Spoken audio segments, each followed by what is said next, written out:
Hey, and we're back. So, last time we were cutting removal. Like, we cut Karn Liberated and a couple of other things. So now I'm going to pop back down here and continue looking at that list because we have a lot of redundant cards and we're not quite at the. Like, we need to cut still a little more than half the cards on the list. So, where we have redundancy, I have to cut some of it. So we only have so much room in the deck. I'm gonna need to get rid of some of its pieces.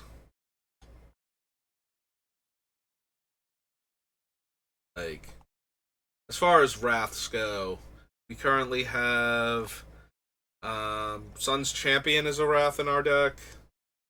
Um, Dust to Dawn, Settle the Wreckage, Farewell, Battle of Bywater, Winds of Abandon, Ajani.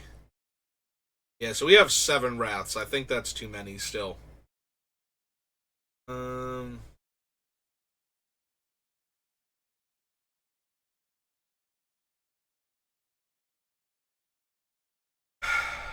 I'm wondering, like, if we cut Dust to Dawn, because it just puts all of the 2 or less power creatures into my hand, which is still, 5 mana to raise dead all of my little creatures. Hits most of my creatures. Like, almost all of my creatures are 2 power or less. Um, Elspeth is another wrath that doesn't hit large creature or doesn't hit small creatures, so all of my little guys get to live. Like almost all of my creatures get to live. We're down to like killing Luminate Primordial and Beladros Witherbloom and like what 4 other creatures, 5 other creatures. So yeah, Elspeth not killing most of my stuff, but at the same time, like I prefer to keep the guaranteed one-sided wraths as opposed to the ones that will keep most of my creatures alive, but it is really tempting to just keep all of these. So maybe it's like Elspeth and Dust to Dawn can go. Like Bywater is the same as Dust to Dawn for what it kills. This one I can aftermath to get my little creatures back. This one makes a bunch of food tokens based on the creatures I still have.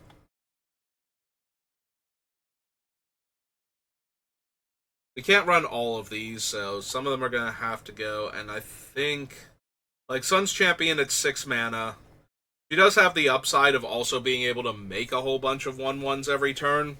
But we have enough things, I think, that make tokens consistently that we don't need her. Like everything she's doing is fine in the deck, but none of it is the best for what I need. Like it's versatility versus performance at this point for the cards. Like she's more versatile, but other cards on the list have like are better at doing any of the given things that she's doing. So, and we need cuts, and I've already cut a whole bunch of planeswalkers off of this list. So, like the Ajani is definitely staying because it's very easy for me to just plop this Ajani down and nuke our opponent's creatures and artifacts, and that's amazing. Like 4 mana, exile all your opponent's artifacts and creatures. It is just, and the card that you're casting to do this is just so dumb.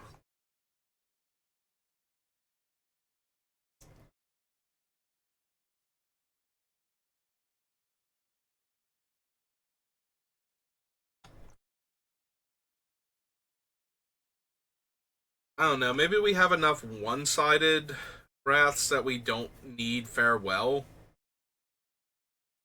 Like we have a bunch of wraths that can exile our opponent's creatures.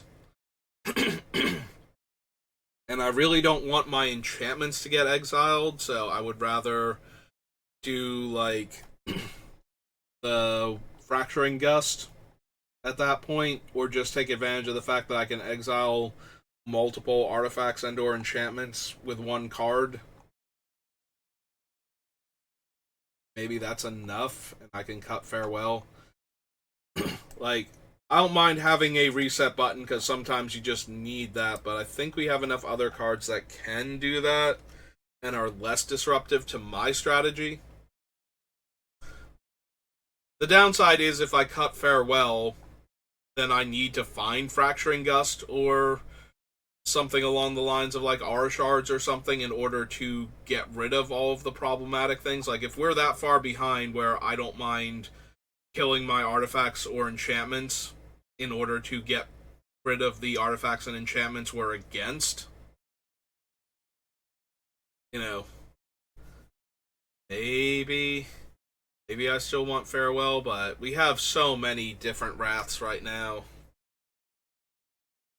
And exiling like all of my important artifacts and enchantments, like if I'm really at a good place but somebody else is at a better place and it needs to stop now, having to exile, like, I want the option to exile everybody's stuff, but at that point I just want it because I want another card in my deck that can do that.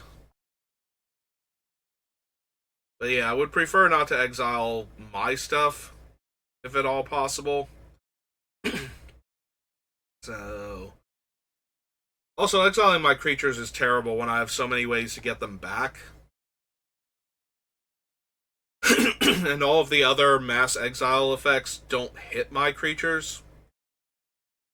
You know, Settle the Wreckage, Winds of Abandon, and Ajani are all hitting my opponent's creatures, so without putting mine at risk. Alright. So, say goodbye to farewell.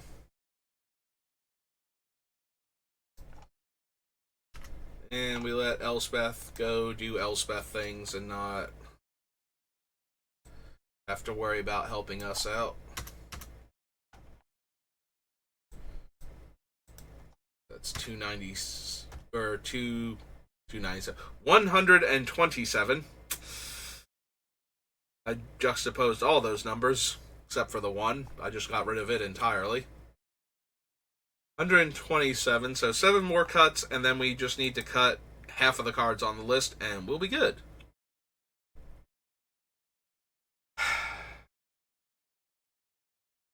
Yeah, no, that's still a thing. Still need to cut literally half the cards on this list.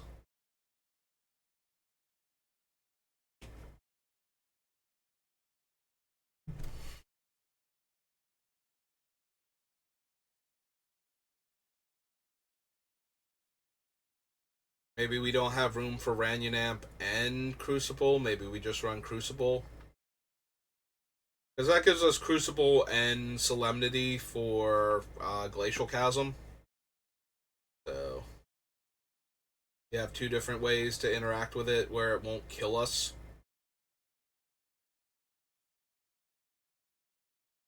Will do its job protecting us.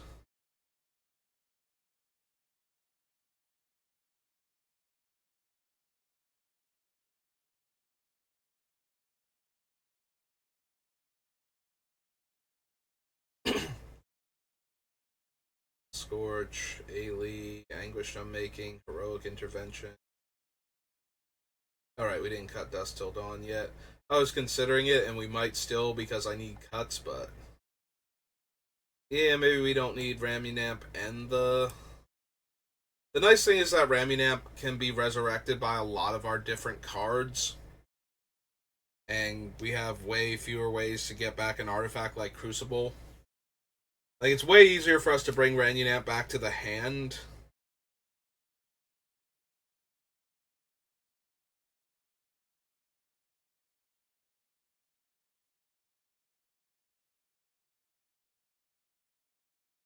But at the same time, it's a creature, so it's way more vulnerable to stuff.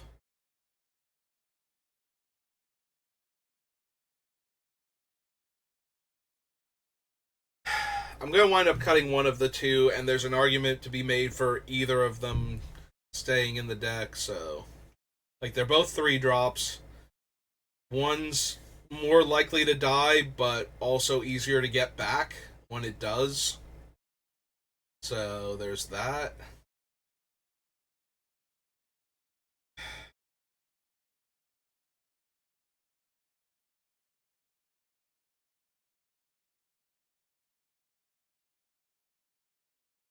Goes on roll.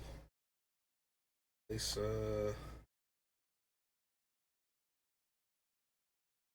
Dawn's Light, Sholdred, Terrace Under.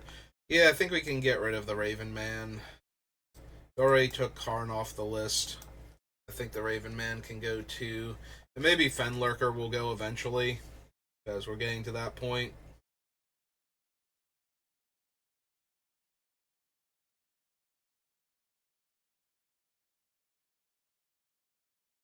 Ascendant, Faithmender, Archive, Resplendent Angel, Johnny, Angel of Vitality. I really like having ways to take the opponent's cards away from them, because I have so many other effects that take away things in play and things from graveyard, so being able to take away cards from their hand also, I like being able to attack them on that front at least a little bit.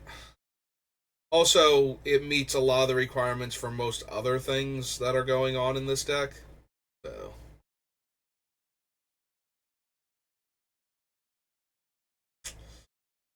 that being said, it's probably still going to wind up being a cut in the long run.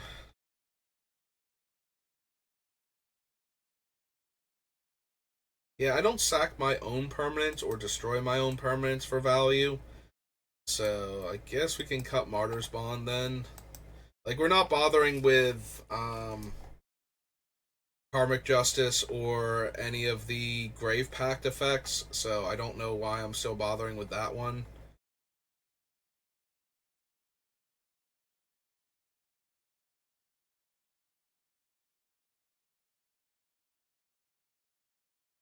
Maybe we cut Gwahir for the same reason we cut the Angelica Chord. Like, he does not make his own eagles naturally.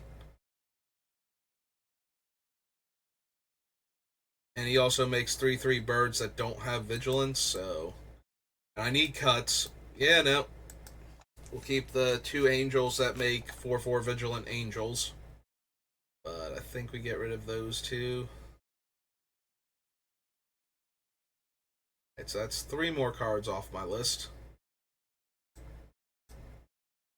We're down to 124.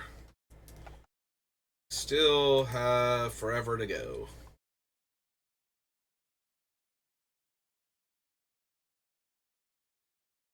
You know, we're making progress. The more cards we cut, the more cards it becomes like, yeah, maybe this isn't still in the deck. Like, maybe we cut Replenish because we have Eerie Ultimatum. We have a ton of enchantments, and they're all very powerful in this deck, or most of them are, so. And some of the ones that aren't are still very on theme for the deck, so being able to get them back is important, but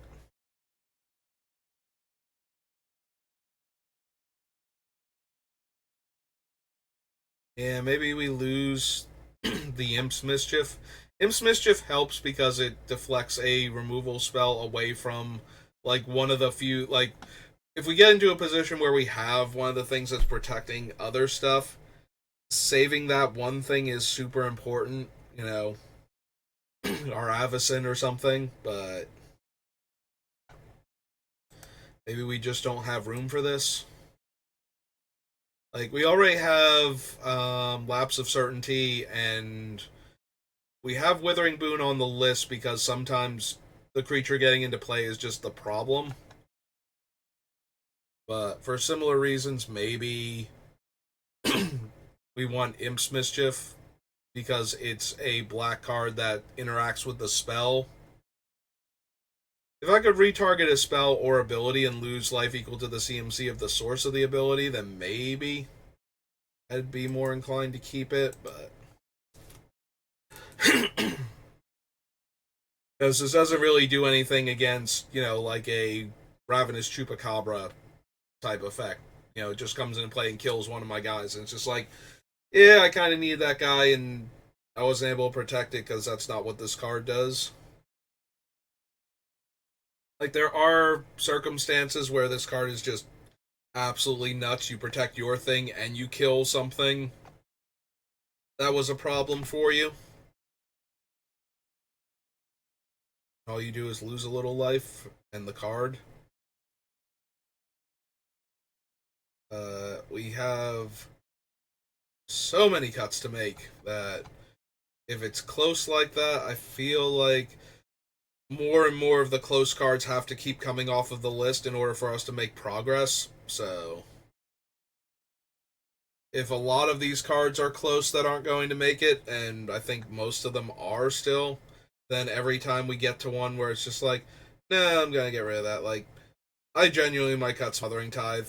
I don't force our opponents to draw cards. I don't have ways to punish them for tapping low or out in order to, not give me treasure and still cast their spells.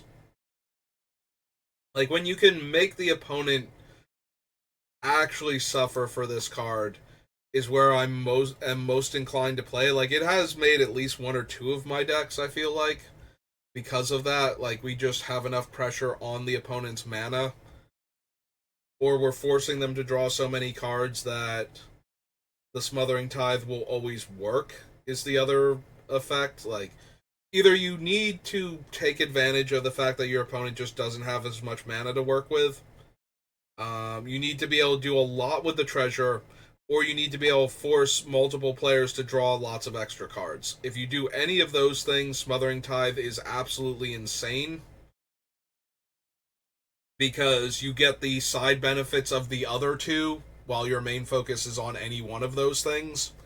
But when it's only casually doing those things, like passively, um, it becomes a lot like Rhystic Study, where people just jam it in the deck and then they play against people that know not to let you just draw tons of cards for no reason other than to save some mana. And then you don't get to draw any cards off of your enchantment, and it just makes their spells cost one more, and that's potent, but not like it's not what you put it in the deck for. You put it in with the whole idea of, oh, I'm gonna draw like 5 extra cards off of this thing very easily. And then it's like, no, no, you're not.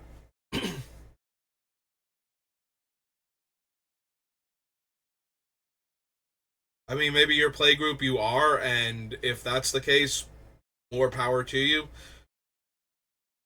But I am very used to nobody letting you get the extra resources off of cards like this.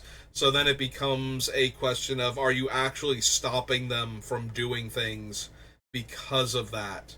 Like, Smothering Tithe is really strong when other players are forcing other themselves or other players to draw lots of extra cards, because then I'm going to get all of the mana for that. But if they have other means of card advantage, if they are tutors, if they use things like necropotence, you know, there's a lot of ways to get tons of card advantage without necessarily drawing cards. And also, if the spell doesn't make you draw a large number of cards by itself, then the Smothering Tithe probably won't stop them either. Like, if the opponent's card advantage is repeatable rather than huge bursts, then Smothering Tithe is less potent also. Like I said, it depends on a lot. I think a lot of people run Smothering Tithe because other players will have big card draw spells that they want to punish them for. Like, Smothering Tithe does that very well, whereas Rhystic Study does not. Like, Rhystic Study is only really at its most potent when the opponent needs to storm functionally. Like, they need to cast lots of spells in a single turn to do their thing. Or they're going to loop a spell over and over again without necessarily being able to gain access to additional mana to pay for the Rhystic Study and the spell each time. So those are the situations where you get paid off for cards like that.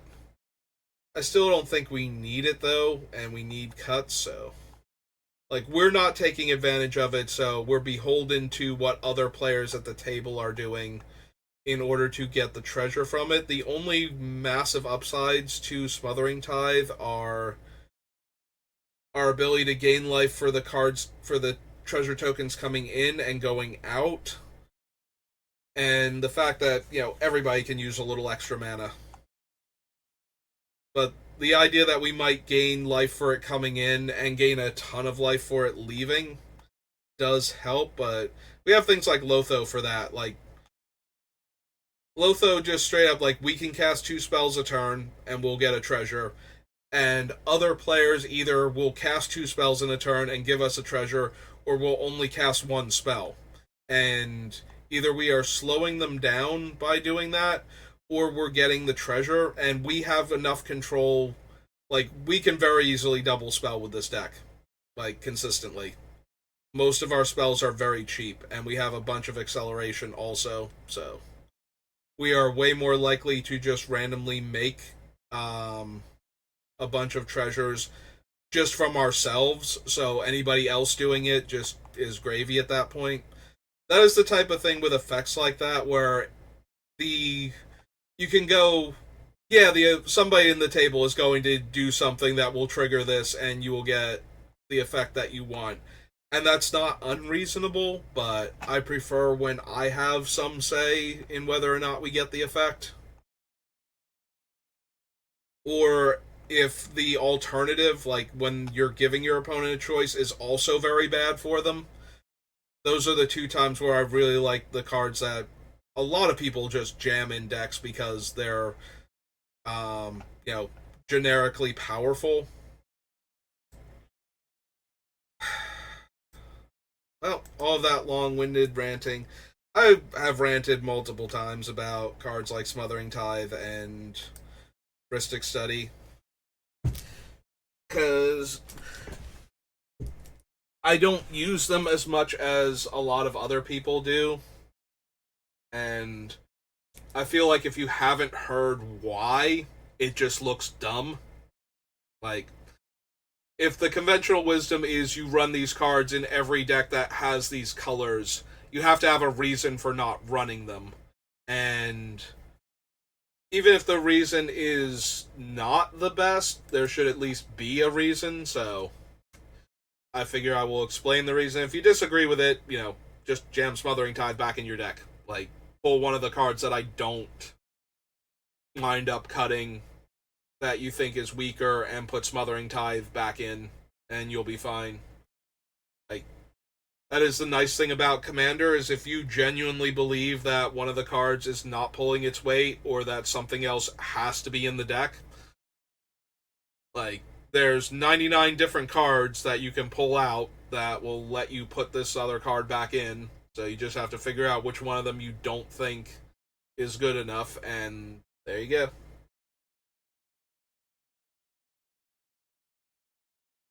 But if I'm not going to run some of the more um, well regarded cards, the cards that everybody else thinks of as staples, I definitely feel like I need to justify that from time to time as to why it's not going in this deck. It's usually going to be the same reason. Like, I don't have enough control over when the opponents will do the thing I most want them to do with it, and I don't have enough ways to punish them for not letting me do the thing I want to do with it. Like, I want to make the treasures with Smothering Tithe. Like, that is the goal with it in the deck, because it's accelerating my mana, and it's an artifact coming into play, and an artifact dying, and a token for Chatterfang. Like, all of those are good, which is why it was on the list in the first place. And at various points in time, it is going to actually work. Right? Like, I am going to crack a treasure, or I'm going to play this thing, and somebody is going to draw more cards than they can afford to pay for it, even if they wanted to. Or they're going to have something they really want to do that turn. Like, they draw the card, and it's like, well, that would tap me out, and I don't care about you getting a treasure, so here's your one treasure. I would rather get this online this turn. So I am going to have it work some amount of the time. It's just I have less control over when it does anything useful.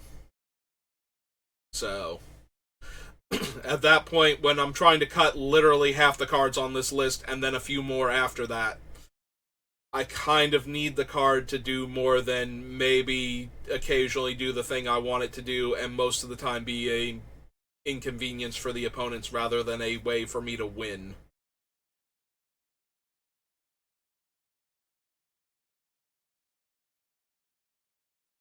And that is true of most cards that wind up on these lists. Is I really want them to be in the deck because they are doing the thing that this deck wants them to do. And I already have a couple of pet cards that I just don't cut 99% of the time, and even those I have cut in the right decks. Like Sensei's Divining Top did not make one of our decks. Soul Ring, I think, got cut from one of our decks.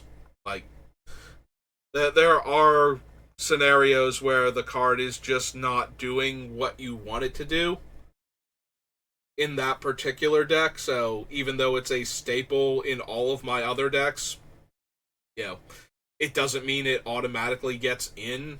And if there's a reason to cut it, if its function is being dramatically inhibited, like we did a prison deck where I wanted to lock out the ability to generate mana from artifacts. So Soul Ring eventually got cut off of the list because it's still it stayed on for most of the list because it was still an artifact mana source that is incredibly powerful.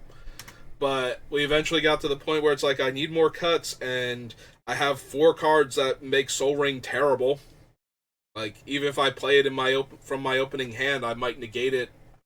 Possibly that turn, I might Null Rod on the same turn. So kind of can't run it.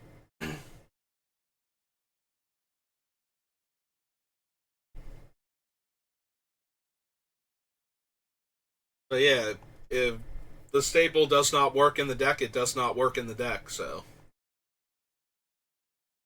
I just have a slightly lower opinion of the heuristic study and uh, smothering tithe than most people do.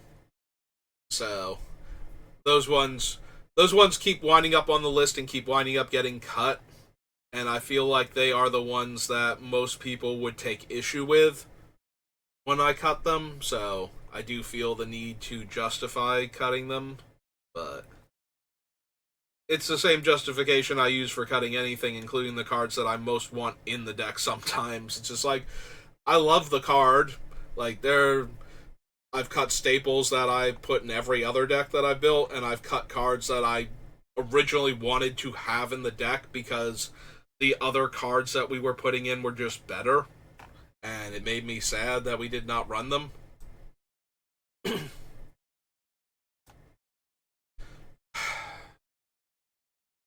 2 more cuts, and then we're down to 120, and then we only need to cut literally every other card. Be done. 62 cards need to come off of this 122 card list.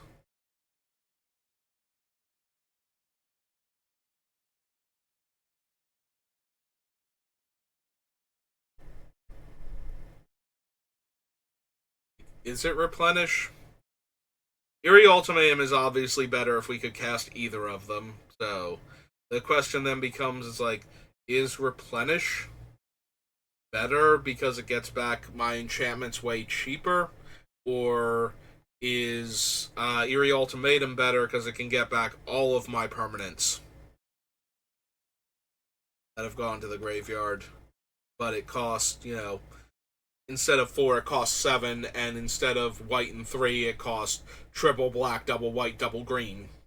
So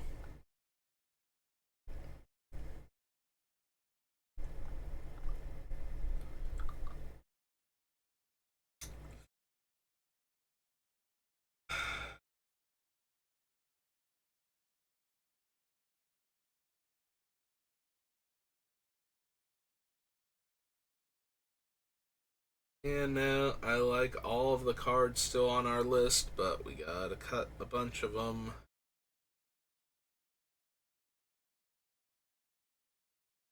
But a whole lot of them.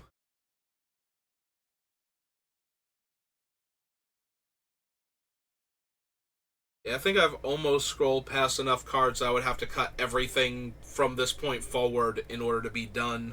I think we're close to that at this point.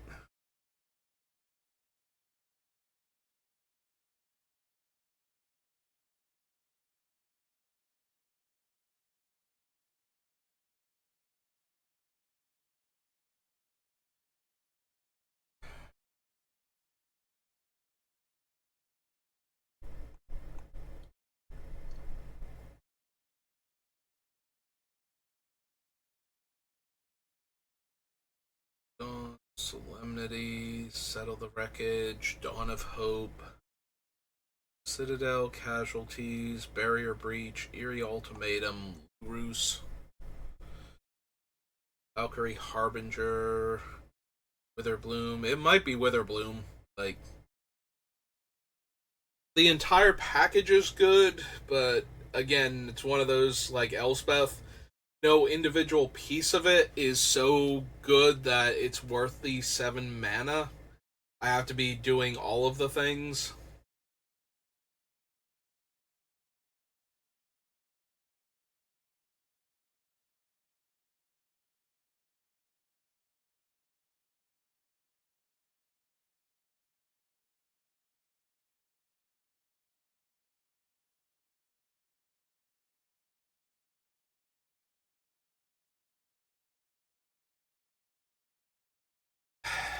Need cuts.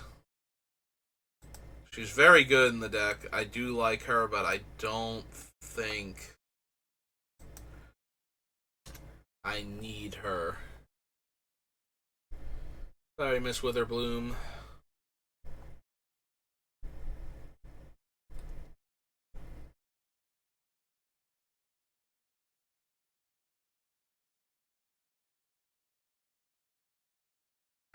Do I need Sigarda? She protects all of my other stuff from targeted removal.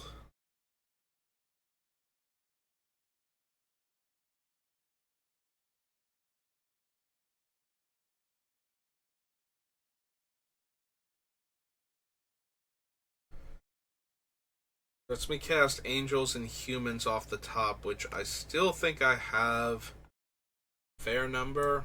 Yeah, let's come up here. Beladros makes it 121. How many humans do I still have in the deck?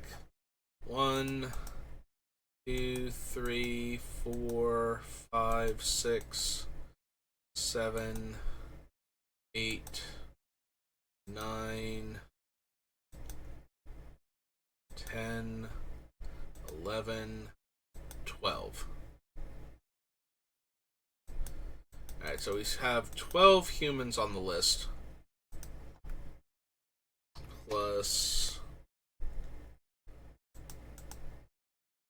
13, 14, 15, 16. She herself does not count. 17, 18. We have 18 total cards left on the list, so roughly a third of our deck can be hit by Sigarda. If we cut many more humans or angels, though, and that number goes down, we'll be able to cut her, I think. Might even be able to cut her now. Like, my other stuff having hexproof is nice, but it's not essential. We already have a whole bunch of ways to protect our things. She's proactive about it. I can cast her, and then they have to kill her. And then if I have if I have ways to protect her, I can do that. If I have ways to protect the other things I think they're going for, I can let that happen, so that way they spend the card to kill all of my other things, and then I stop that. Like, if they're just going to target all of my things all of a sudden.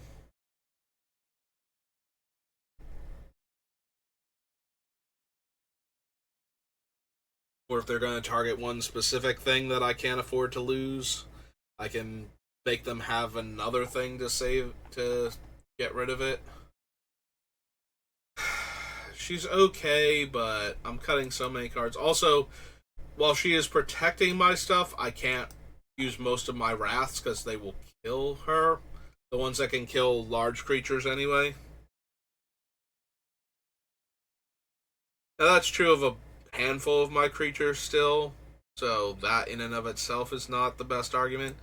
But she doesn't gain me life. She doesn't pay me off for gaining life. She just protects my stuff from random things happening to it, so. Useful, but not essential. And I'm pretty sure we have to cut all the non-essentials. And then, like, probably like 10 or 15 essential cards.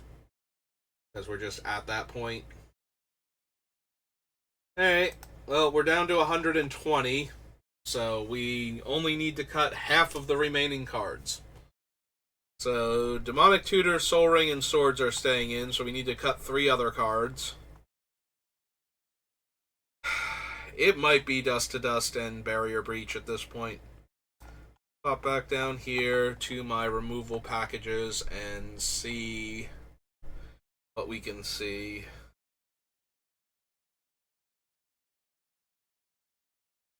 Alright, cards that can kill artifacts and enchantments. So, Utter End is 1. Alias 2. Anguished Unmaking is 3. Casualties is 4. Terra Sunder is 5. Legion is 6.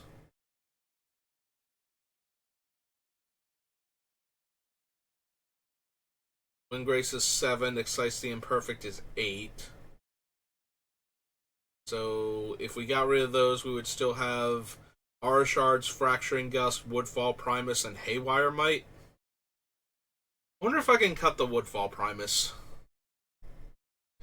Like, it's just generically strong. But I have a bunch of other ways to deal with most of the permanents it can deal with. In fact, I have ways to deal with all of the permanents it can deal with, except for lands consistently. I think I have like 1 card left after that that can kill a land if I needed to. Maybe not even. Yeah, maybe not even, because Utter End, Anguish Unmaking. Does Casualties kill a land? It kills like almost every permanent type. Don't think it kills lands, though.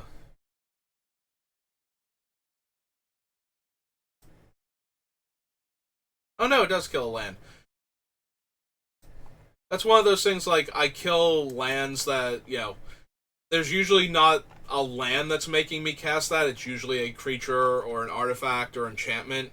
Maybe a planeswalker. There's, like, something else that makes me go, no, I need to blow up a whole bunch of stuff. So I could not remember if it could kill a land, because land is almost never the reason why I would cast it. It's just a thing that gets swept away while I'm casting it. Alright, so maybe we can cut Dust to Dust and Barrier Breach yet again. They're always on the list, and they... Well, Dust to Dust normally isn't, but Barrier Breach very consistently makes my green lists initially, because exiling 3 enchantments in one go is pretty potent. But yeah, I wonder if I don't need the Woodfall Primus either then. I need to make cuts, and... I love me some Woodfall Primus. It's in nearly all of my green decks, because killing a permanent and then having this giant body that can die and kill another permanent, especially with, like, the Conjurer's Closet and whatnot. But it's still an 8-drop in this deck, and I think Avacyn is a better 8-drop for this deck, because I'd rather protect my things, for the most part, than blow up theirs.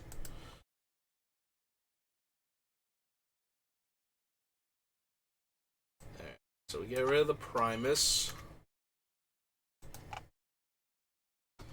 Get rid of Barrier Breach. And we get rid of Dust.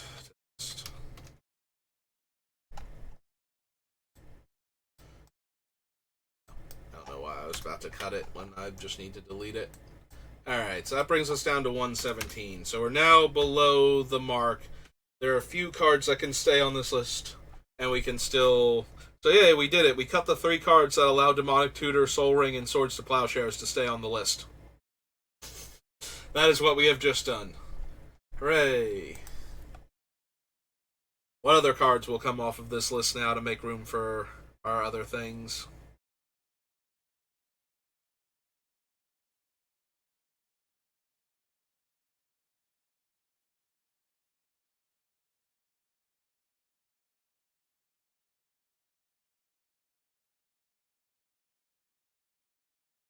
Yeah, I keep thinking about Survival of the Fittest, but with the Abiding Grace and the Vane Witch Coven and a couple other cards that can get us back creatures from our graveyard to our hand. Just being able to, or get them back into play from the graveyard. The idea that we can just tutor for any creature we want when we have a creature in our hand just seems a bit too strong for this deck.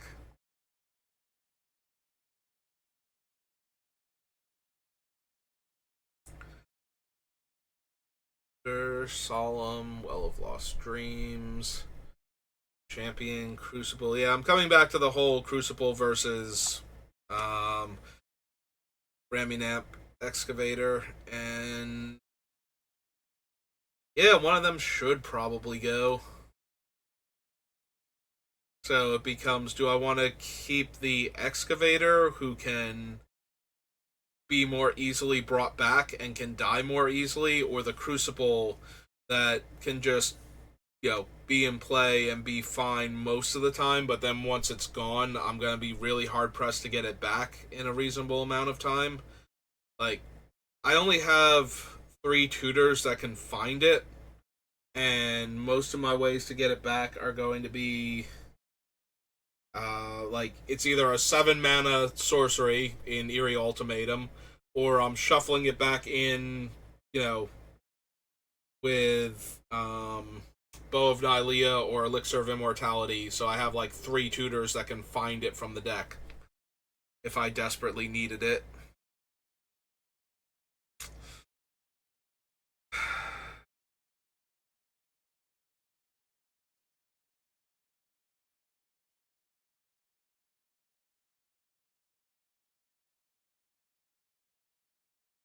Guess we still keep Crucible and we get rid of Raminap.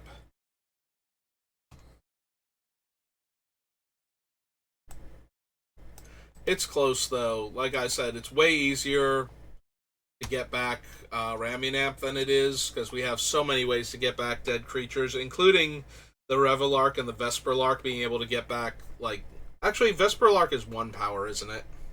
Where's Vesperlark? Because it itself is a 2 drop, or a 2 power rather.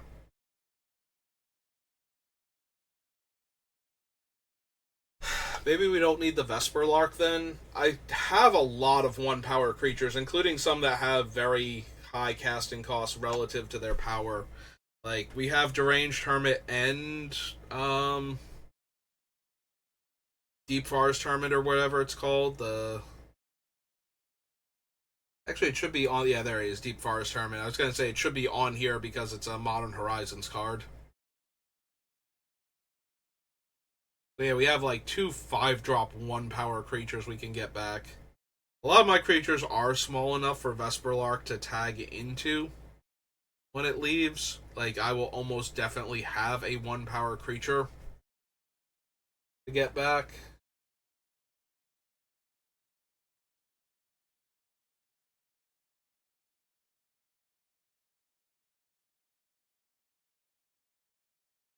And it does work when I blink it, like it's any reason that it leaves the battlefield.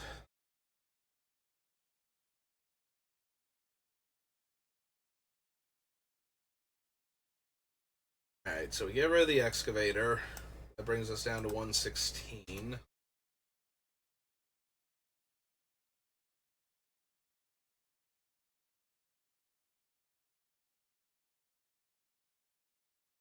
Sip of water.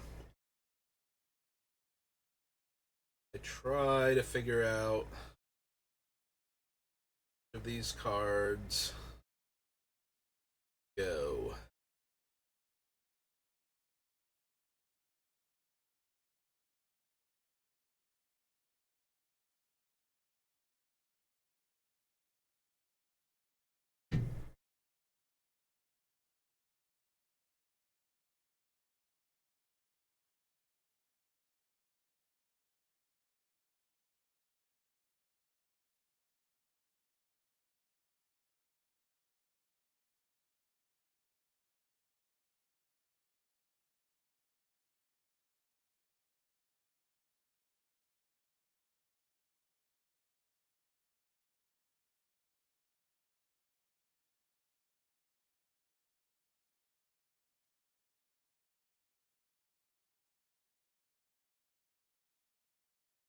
Maybe it's Avenger. I'm cutting a lot of the like big expensive spells from this deck. Like Avacyn feels like she can stay, but we're getting to that point where I need to cut some of them.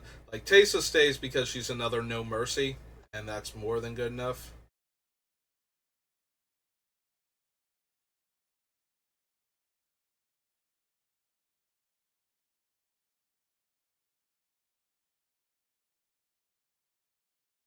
Maybe down to cut. Like, we keep Luminate Primordial because it exiles their creatures. Like it exiles one creature from everybody, so that helps a lot. And then we get the added bonus of if we can blink it. But yeah, Avenger being a 7-drop 5/5, it is very likely to make me 7 creature tokens though, which is kind of where I want to be at with it. Like that's too much potential life gain, I think. And they're all 0/1, so they all meet the requirements for things like the Mentor of the Meek and whatnot.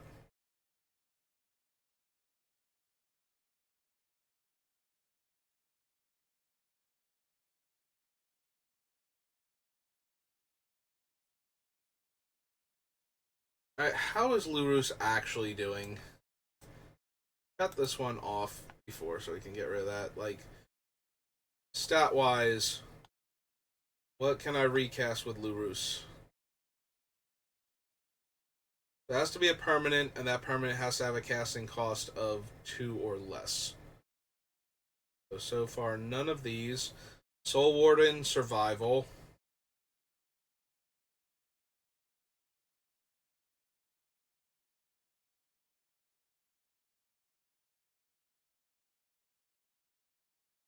Leonin Elder. Ariok Champion. Sakura Tribe Elder is really good. Sensei's Top if it winds up in the graveyard.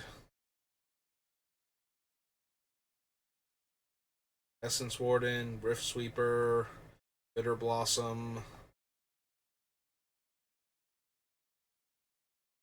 Death Greeter. We're on 10 now.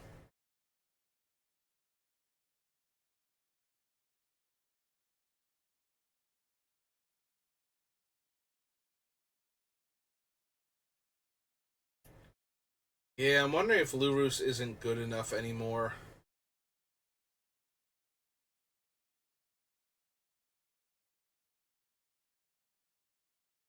Ailey's 11.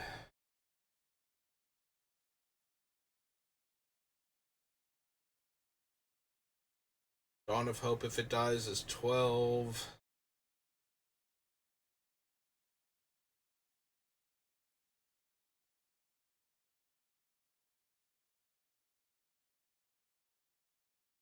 It's 13. It's 14. Lotho's 15.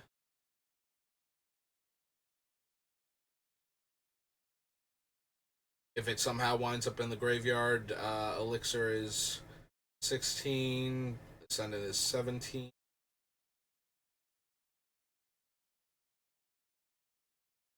Lurker would be 18.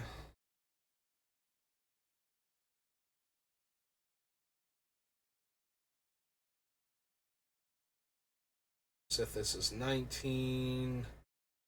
Mutation is 20. Mutation is one of the stronger ones because if they can get their thing off of the table, then we can recast it. So we're on 20 right now.